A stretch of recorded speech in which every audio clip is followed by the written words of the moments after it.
안녕하세요. 68세 된 박미영입니다. 뉴욕 퀸즈에서 혼자 살고 있어요. 오늘 여러분께 들려드릴 이야기는 정말 기가 막혀서요. 제 며느리 이야기인데 정말 어이가 없어서 어디서부터 시작해야 할지 모르겠습니다. 우선 제 상황부터 말씀드릴게요. 남편을 5년 전에 갑자기 잃었거든요. 심근경색이었는데 하루아침에 세상이 무너지는 느낌이었어요. 그때 저는 63세였고 25년간 다니던 의류 도매 업체에서 막 조기퇴직한 상황이었습니다. 회사가 규모를 줄이면서 나이든 직원들부터 내보내더라고요. 퇴직금도 제대로 못 받았어요. 소규모 사업체라 퇴직금 제도가 제대로 안 되어 있었거든요. 남편이 건설 현장 감독으로 40년 가까이 일했는데 성실하고 검소한 사람이었어요. 우리가 결혼할 때부터 늘 말하던 게 있었어요. 부동산이 제일 안전한 투자라고 집 한 채는 꼭 있어야 한다고요. 그래서 젊을 때부터 정말 악착같이 모았습니다. 80년대 초에 신혼살이 할 때만 해도 퀸즈 임대 아파트에서 월 $600 내면서 살았거든요. 남편 월급이 한 달에 $3,200 정도 되었는데 저도 의류점에서 파트타임으로 일해서요. 그때도 매달 $1,200씩은 꼭 저축했어요. 돈 쓰는 걸 정말 아꼈습니다. 외식은 특별한 날에만 했고 옷도 세일할 때만 샀어요. 아들 준호가 어릴 때도 장난감 사달라고 떼써도 꼭 필요한 것만 사줬어요. 그렇게 모은 돈으로 지금 사는 플러싱 콘도를 샀거든요. 그때가 90년대 초였는데 $18만 주고 샀던 집이 지금은 $58만 까지 올랐어요. 남편이 얼마나 기뻐했는지 몰라요. 우리 집이 생겼다고 베란다에 나가서 정말 좋아하더라고요. 그런 남편이 갑자기 세상을 떠나니까 정말 막막했어요.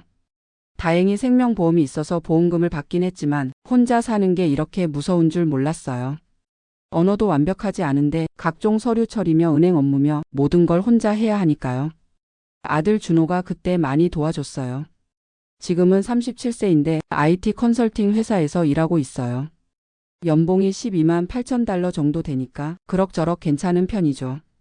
그런데 문제는 며느리예요.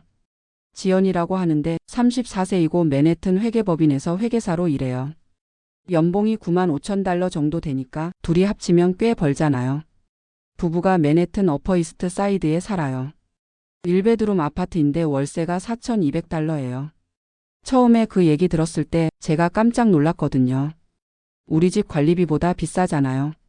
그런데 지연이가 정말 이상해요.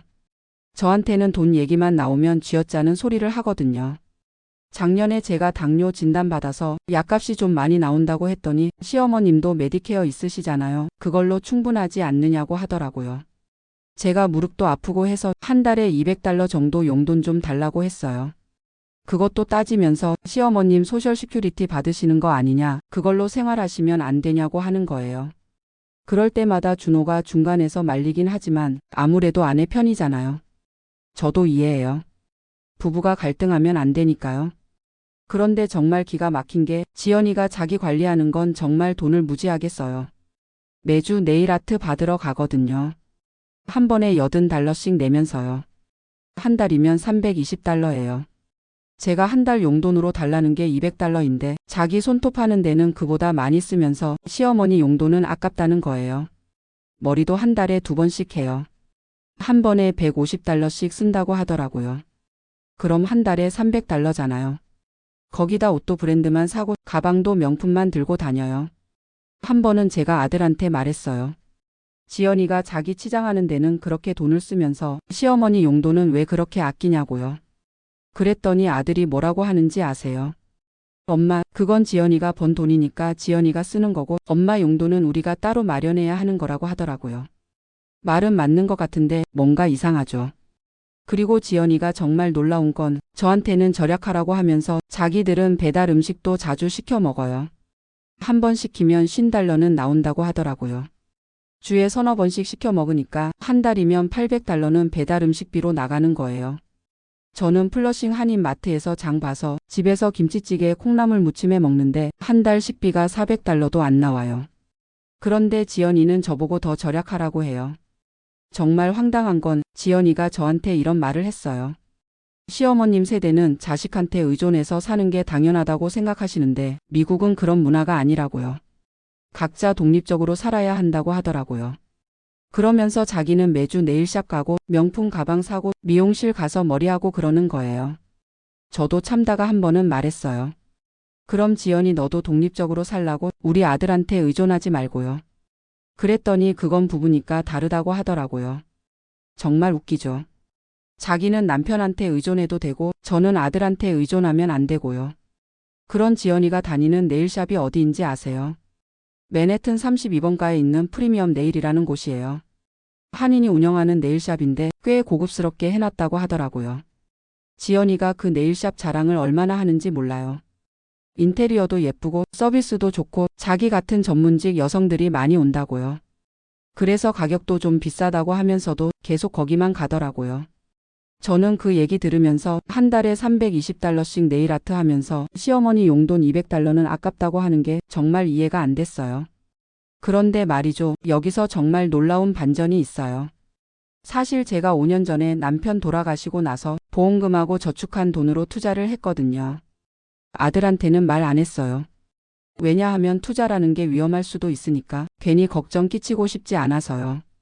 남편이 살아생전에 늘 하던 말이 부동산이 제일 안전한 투자라고 했거든요. 그래서 2020년 초에 한인 부동산 중개인 통해서 맨해튼에 작은 상가 건물을 하나 샀어요. 3층짜리 건물인데 다운페이먼트로 $220만 들어갔고 나머지는 모기지 받았어요. 지금 모기지 잔액이 $68만 정도 남아 있어요. 1층에는 네일샵이 들어와 있고 2층에는 미용실, 3층에는 작은 한식당이 있어요. 세 곳에서 받는 임대료가 한 달에 $8,400예요. 모기지 이자하고 세금 관리비 내고 나면 한 달에 순수익이 $5,500 정도 나와요. 제 소셜 시큐리티 $1,850하고 합치면 한 달에 $7,350 수입이 있는 거예요. 그런데 아들한테는 지금도 소셜 시큐리티만 받고 있다고 하고 있어요. 왜냐하면 괜히 돈 있다고 하면 며느리가 또 어떻게 나올지 모르잖아요. 그런데 정말 신기한 우연히 제가 소유한 건물 1층에 있는 네일샵이 바로 지연이가 다니는 프리미엄 네일이에요. 처음에는 몰랐어요. 건물 살 때도 그냥 네일샵이 들어와 있다고만 들었거든요. 그런데 몇 달 전에 지연이가 또 네일샵 자랑하면서 32번가 프리미엄 네일 얘기를 하는 거예요. 그때 제가 깜짝 놀랐죠. 혹시나 해서 물어봤더니 정말 제 건물에 있는 네일샵이더라고요. 그 순간 정말 기가 막혔어요. 지연이가 매주 $80씩 내는 그 돈이 결국 다 제 임대료로 들어오는 거잖아요. 한 달에 $320면 1년이면 $3,840예요. 지연이가 시어머니 용돈 $200는 아깝다고 하면서 자기도 모르게 저한테 그보다 훨씬 많은 돈을 갖다 주고 있는 거예요. 그 사실을 알고 나니까 지연이 보는 눈이 달라지더라고요. 매번 네일아트 받으러 간다고 할 때마다 속으로 고맙다고 생각하게 되더라고요. 네일샵 사장님이 한 달에 $2,800 임대료를 내는데 지연이 같은 단골 손님들이 있어야 임대료를 밀리지 않고 낼 수 있거든요. 지금 생각해보니 지연이가 저한테 용돈 안 주는 게 오히려 잘된 일인 것 같아요. 지연이 네일아트 받으러 가는 돈이 제 임대 수입으로 들어오니까요. 그리고 지연이가 그 네일샵 얘기할 때마다 인테리어가 얼마나 예쁘고 서비스가 얼마나 좋은지 자랑하거든요. 그럼 저는 속으로 뿌듯해요. 제 건물 임차인이 사업을 잘하고 있다는 뜻이니까요. 한 번은 지연이가 이런 말을 했어요. 프리미엄 네일 사장님이 정말 친절하시고 손님 관리도 잘해 주신다고요. 그래서 단골들이 많다고 하더라고요. 저는 그 얘기 들으면서 좋은 임차인을 만났다고 생각했어요. 사업을 성실하게 해서 임대료도 한 번도 밀린 적이 없거든요. 그런데 정말 웃긴 건 지연이가 저한테 이런 말을 한 적이 있어요. 시어머님도 뭔가 취미 활동을 하시는 게 어떻겠냐고요. 네일아트 같은 것도 받아보시라고요. 그때 제가 정말 웃음이 나오려고 했어요. 지연이가 다니는 그 네일샵이 제 건물인데 저보고 거기 가서 돈 쓰라는 거잖아요. 그럼 제가 제 임차인한테 돈 주고 그 돈이 다시 제 임대료로 돌아오는 거네요. 결국 지연이한테 사실을 말했어요. 한 달 전쯤이었는데 지연이가 또 네일샵 자랑하면서 프리미엄 네일 얼마나 좋은지 떠들어대더라고요. 그때 제가 참지 못하고 말했어요. 지연아, 그 네일샵이 어디에 있는지 정확히 아니? 32번가 몇 번지에 있는지. 지연이가 깜짝 놀라면서 왜 그렇게 자세히 물어보시냐고 하더라고요. 그래서 제가 말했죠. 사실은 그 건물이 내 거야. 순간 지연이 얼굴이 새하얘지는 게 보이더라고요. 뭐라고 말을 못하고 입만 벌리고 있더라고요. 준호도 깜짝 놀라서 엄마 무슨 소리예요 하면서 당황하고요. 그래서 제가 차근차근 설명해 줬어요.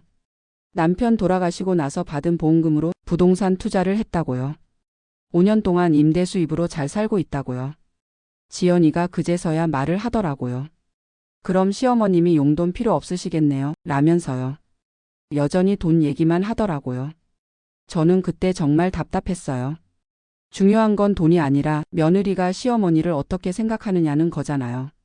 제가 돈이 있든 없든 가족이니까 서로 챙겨주는 게 당연한 거 아닌가요? 그래서 지연이한테 말했어요. 내가 매주 가는 그 네일샵에서 한 달에 $320씩 쓰는 그 돈이 다 내 임대료로 들어온다고요. 내가 시어머니 용돈 $200는 아깝다고 하면서 그보다 많은 돈을 나한테 갖다 주고 있었다고요. 지연이 얼굴이 정말 볼만했어요. 빨갛게 달아오르면서 뭐라고 말을 못하더라고요. 준호가 그때 말했어요. 엄마 왜 그런 중요한 얘기를 지금까지 안 하셨어요? 우리가 엄마 걱정 많이 했는데요. 저는 준호한테 설명했어요. 투자라는 게 위험할 수도 있으니까 괜히 걱정 끼치고 싶지 않았다고요. 그리고 며느리가 어떻게 반응할지 몰라서 조심스러웠다고요. 지연이가 한참 있다가 말하더라고요. 그럼 앞으로 네일샵 바꿔야겠다고요. 어색하다고요. 그런데 제가 말했어요. 왜 바꿔 거기가 좋다며. 사장님도 친절하고 서비스도 좋다고 했잖아. 계속 다녀. 어차피 내가 낸 돈이 나한테 돌아오는 거니까 나는 좋아. 그랬더니 지연이가 정말 어이없다는 표정을 하더라고요. 하지만 뭐라고 말을 못하더라고요. 자기가 그동안 한 말들을 생각하면 할 말이 없잖아요. 그 이후로 지연이 태도가 많이 달라졌어요. 용돈 얘기도 안 하고 절약하라는 소리도 안 해요. 오히려 조심스러워 하더라고요. 한 번은 제가 당뇨약 비싸다고 얘기했더니 지연이가 먼저 나서서 시어머님 약값은 자기들이 대겠다고 하더라고요. 그전에는 메디케어로 충분하다고 했으면서요. 지금도 지연이는 프리미엄 네일에 다녀요. 한 달에 2번 정도로 줄었지만 그래도 계속 가더라고요. 갈 때마다 제가 고맙다고 생각해요. 우리 건물 임차인 매출에 도움이 되니까요. 사실 이 모든 일을 겪으면서 많은 걸 깨달았어요. 가족이라고 해서 모든 걸 다 말할 필요는 없다는 것, 그리고 경제적 독립이 얼마나 중요한지요. 남편 돌아가시고 나서 정말 막막했었거든요. 아들 며느리한테 의존해서 살아야 하나, 한국으로 돌아가야 하나 고민이 많았어요. 그런데 용기 내서 부동산 투자를 하길 정말 잘했어요. 지금은 경제적으로 완전히 독립했거든요. 소셜 시큐리티랑 임대 수입 합치면 충분히 생활할 수 있어요. 건물도 계속 가치가 올라서 지금은 $280만 정도 돼요. 5년 전에 샀을 때보다 $50만 정도 올랐어요. 남편이 맞았어요. 부동산이 정말 좋은 투자더라고요. 그리고 임차인들이 모두 성실해서 임대료를 한 번도 밀린 적이 없어요. 특히 지연이가 다니는 네일샵은 단골 손님들이 많아서 매출이 좋대요. 지연이 같은 전문직 여성들이 많이 온다고 하더라고요. 2층 미용실도 잘 되고 있어요. 한인 아줌마들이 많이 와서 예약이 항상 꽉 차 있다고 해요. 3층 한식당은 점심시간에 직장인들이 많이 와요. 김치찌개, 불고기 이런 메뉴가 인기가 좋대요. 저도 한번 가서 먹어봤는데 제가 해먹는 것보다 맛있더라고요. 건물 관리하는 것도 생각보다 어렵지 않아요. 관리업체에서 대부분 해주고 저는 한 달에 한두 번 가서 확인만 해요. 임차인들이 불편한 건 없는지, 수리할 곳은 없는지 체크하죠. 임차인들도 저를 좋아해요. 다른 건물주들은 임대료만 받고 관심 없는데 저는 세세하게 신경 써주거든요. 에어컨 고장 나면 바로 고쳐주고 화장실 변기 막히면 즉시 처리해주고요. 그래서인지 임차인들이 임대료도 밀리지 않고 계약 갱신할 때도 큰 문제 없이 해줘요. 네일샵은 벌써 5년째 같은 사장님이 하고 있어요. 지연이한테 사실을 알린 후로 가족 관계도 많이 달라졌어요. 이제는 지연이가 저를 무시하지 않아요. 오히려 조심스러워하죠. 한 번은 제가 무릎 아프다고 했더니 지연이가 좋은 정형외과 알아봐 준다고 하더라고요. 그전에는 메디케어로 충분하다고 했으면서요. 사람이 참 현실적이에요. 준호도 놀랐어요. 엄마가 이렇게 사업 수완이 있는 줄 몰랐다고요. 그동안 아버지 그늘에 가려져서 엄마의 능력을 몰랐다고 하더라고요. 사실 저도 남편 살아 있을 때는 경제적인 일은 모두 남편이 했거든요. 저는 그냥 시키는 대로만 했어요. 은행 가는 것도 남편이 했고 투자 얘기도 남편이 다 결정했어요. 그런데 혼자 살게 되니까 어쩔 수 없이 모든 걸 제가 해야 하잖아요. 처음에는 정말 무서웠어요. 영어도 완벽하지 않은데 계약서 보고 사인하고 모기지 받고 이런 일들이 얼마나 어려운지 몰라요. 그런데 해보니까 할만하더라고요. 한인 부동산 중개인이 많이 도와줬고 변호사도 한국분으로 구했거든요. 계약서도 하나하나 설명해주고 주의할 점들도 알려주고요. 지금은 부동산 시장도 많이 공부했어요. 맨해튼 상가 임대료가 어떻게 움직이는지, 어떤 업종이 잘 되는지 이런 것들 다 알아요. 네일샵이 제일 안정적이에요. 여자들이 네일 아트는 경기가 나빠도 하거든요. 특히 전문직 여성들은 더 그래요. 지연이 보면 알잖아요. 시어머니 용돈은 아껴도 네일 아트는 빼먹지 않아요. 미용실도 괜찮아요. 한인 아줌마들이 한 달에 한 번은 꼭 가거든요. 염색도 하고 파마도 하고요. 나이 들면 더 치장하고 싶어 해요. 한식당은 조금 위험해요. 경기가 나빠지면 외식을 줄이니까요. 그래도 점심 도시락 장사는 안정적이에요. 직장인들이 매일 먹어야 하니까요. 제가 이렇게 부동산 전문가가 될 줄은 남편도 몰랐을 거예요. 남편이 살아있다면 정말 놀랐을 것 같아요. 당신보다 내가 더 사업을 잘한다고 자랑했을 텐데요. 요즘은 다른 부동산도 보고 있어요. 현금이 좀 모였거든요. 퀸즈에 작은 아파트 건물 하나 더 사볼까 해요. 임대 수입이 늘어나면 더 안정적이겠죠. 아들한테는 이제 솔직하게 다 얘기해요. 어떤 건물 보고 있는지, 투자 계획이 어떤지 다 상의하죠. 준호도 조언 많이 해줘요. IT 쪽 일을 하니까 숫자에 밝거든요. 지연이도 이제는 제 의견을 물어봐요. 부동산 투자에 대해서요. 자기들도 집 사고 싶다고 어떤 지역이 좋을지 물어보더라고요. 저는 지연이한테 말했어요. 맨해튼 월세 4,200달러면 1년에 54,400달러야. 그 돈이면 퀸즈나 브루클린에서 충분히 모기지 낼 수 있다고요. 집 사는 게 낫다고 했어요. 지연이가 그제서야 인정하더라고요. 시어머님이 부동산 전문가시라고요. 앞으로 투자 조언 많이 구하겠다고 하더라고요. 정말 웃기죠. 얼마 전까지만 해도 저보고 절약하라고 하던 사람이 이제는 투자 조언을 구하네요. 사람들이 돈 앞에서는 정말 솔직해져요. 지연이도 마찬가지고요.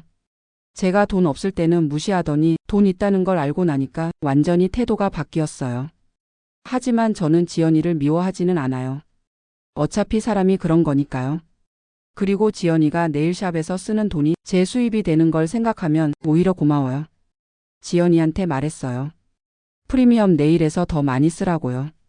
발 마사지도 받고 페디큐어도 하라고요. 그럼 네일샵 매출이 늘어나서 임대료도 올릴 수 있거든요. 지연이가 그 말 듣고 정말 어이없다는 표정을 했어요. 하지만 뭐라고 할 수는 없죠. 자기가 그동안 한 행동들을 생각하면요. 이제는 가족 모임할 때도 분위기가 많이 달라졌어요. 지연이가 저한테 존댓말도 제대로 쓰고 의견도 물어봐요. 그전에는 저를 그냥 늙은 사람 취급했거든요. 준호도 저를 다르게 봐요. 엄마 의견을 많이 존중해주고 중요한 결정할 때도 상의해요.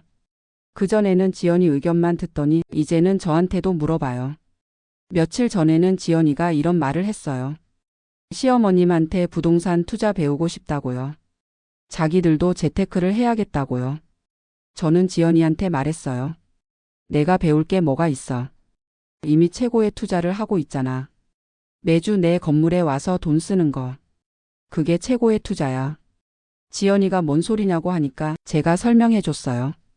내가 네일 아트 받으러 가면 네일샵 매출이 올라가고 그럼 임대료를 올려받을 수 있다고요. 결국 내가 쓴 돈이 나한테 더 많이 돌아온다고요. 그러니까 앞으로도 꾸준히 다니라고 친구들도 많이 데려가라고 했어요. 입소문 내달라고요. 지연이가 그 말 듣고 정말 기가 막힌다는 표정을 했어요. 하지만 할 말이 없죠. 사실이니까요. 여러분도 아시겠지만 가족 관계에서 경제력은 정말 중요해요. 돈이 있으면 대접받고 없으면 무시당해요. 아무리 가족이라고 해도 현실은 그래요. 저는 이제 확실히 깨달았어요. 시니어가 되어서도 경제적 독립은 꼭 필요하다는 걸요. 자식한테 의존해서 살면 결국 눈치 보면서 살게 돼요. 그리고 며느리 같은 경우는 더 심해요. 혈육도 아닌데 왜 시어머니를 챙겨줘야 하는지 이해 못하는 사람들이 많아요. 지연이 같은 경우가 그래요. 자기 부모는 열심히 챙기면서 시부모는 왜 챙겨야 하는지 모르겠다는 거예요. 미국 문화라고 하면서요. 그래서 저는 다른 시어머니들한테 조언해줘요. 가능하면 경제적 독립을 하라고요. 자식한테 의존하지 말고 스스로 살 방법을 찾으라고요. 물론 쉽지 않아요. 저도 처음에는 정말 무서웠거든요. 모든 걸 혼자 결정해야 하니까요. 언어 문제도 있고 투자 경험도 없고요. 하지만 해보니까 할만해요. 요즘은 한인 전문가들이 많거든요. 부동산 중개인도 있고 변호사도 있고 회계사도 있어요. 도움 받을 곳이 많아요. 그리고 부동산 투자는 나이가 많아도 할 수 있어요. 주식 투자처럼 복잡하지도 않고 크게 손해볼 위험도 적어요. 특히 맨해튼 같은 곳은 땅값이 계속 올라가니까요. 제가 산 건물도 5년 만에 50만 달러 올랐어요. 연평균 10만 달러씩 오른 거죠. 거기다 임대 수익까지 있으니까 정말 좋은 투자였어요. 지금은 두 번째 건물을 알아보고 있어요. 퀸즈의 작은 아파트 건물인데 6유닛짜리예요. 현금으로 살 수 있을 것 같아요. 임대 수입이 늘어나면 더 여유로운 생활을 할 수 있겠죠. 지연이한테 용돈 달라고 할 필요도 없고 오히려 제가 아들 부부 도와줄 수도 있어요. 그때가 되면 지연이 태도가 또 어떻게 바뀔지 정말 궁금해요. 시어머니가 자기들보다 돈이 많다는 걸 알면 어떤 반응을 보일까요? 아마 더 친절해질 것 같아요. 사람이 그런 거니까요. 돈 앞에서는 솔직해져요. 하지만 저는 지연이한테 돈 있다고 해서 함부로 대하지는 않을 거예요. 그동안 겪은 일들을 잊지 않거든요. 시어머니 용돈 200달러는 아깝다고 하면서 자기 네일 아트에는 320달러 쓰던 그때를요. 그래도 가족이니까 서로 잘 지내려고 노력할 거예요. 지연이도 이제는 저를 무시하지 않으니까 예전보다는 훨씬 나아요. 그리고 지연이가 프리미엄 네일에 다니는 한 저는 계속 고마워할 거예요. 제 임대 수입에 기여하고 있으니까요. 요즘 지연이가 네일 아트 받으러 간다고 하면 저는 속으로 이렇게 생각해요. 우리 딸 열심히 일해라. 내가 쓴 돈이 시어머니한테 돌아간다. 정말 인생이 참 신기해요. 지연이가 시어머니 용돈은 아껴가면서 자기도 모르게 더 많은 돈을 저한테 갖다 주고 있다니요. 그리고 제가 그 사실을 알렸을 때 지연이 얼굴 표정을 보는 것도 정말 재미있었어요. 완전히 당황해서 뭐라고 말을 못하더라고요. 여러분들도 혹시 비슷한 상황에 계시다면 포기하지 마세요. 나이가 많아도 새로운 시작을 할 수 있어요. 저도 63세에 처음 부동산 투자를 시작했거든요. 지금은 68세인데 5년 만에 부동산 전문가가 됐어요. 중요한 건 용기예요. 두려워하지 말고 한 걸음씩 내딛어 보세요. 도움받을 곳도 많고 방법도 많아요. 그리고 가족한테 모든 걸 다 말할 필요는 없어요.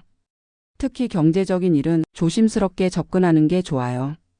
저도 아직까지 아들 부부한테 제 정확한 자산 규모는 말 안 했어요.